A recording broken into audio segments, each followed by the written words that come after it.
Oh, hello, didn't see you there.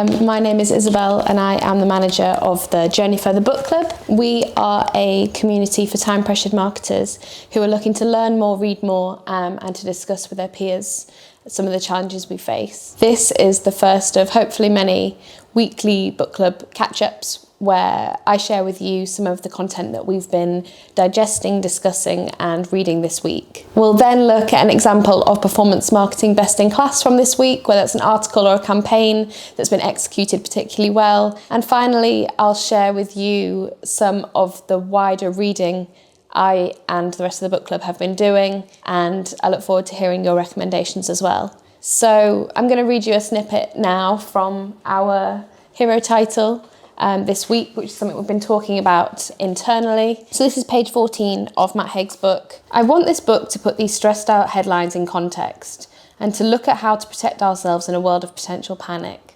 Because whatever else we have going for ourselves, our minds are still vulnerable.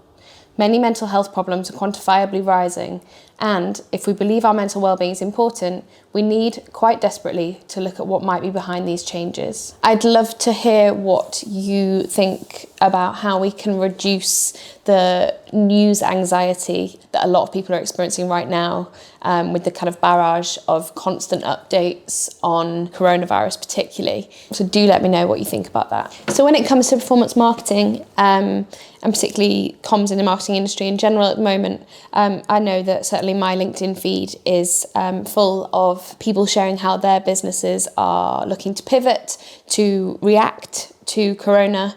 There's been some good pieces of content out there. One I've particularly found useful was by Journey Further's Client Strategy Director, Chris Gorney, where he explained why brands shouldn't be turning their ad spend off at this time, but instead should be adjusting it to make the most of the situation. The article's really interesting, and he cites a study by the IAB which states that 24% of respondents had turned off their ad spend completely and 46% had adjusted it. So do have a look at that. I'll drop a link to it in the comments. And finally, I have got some great books lined up for the Easter weekend that I'm planning on reading.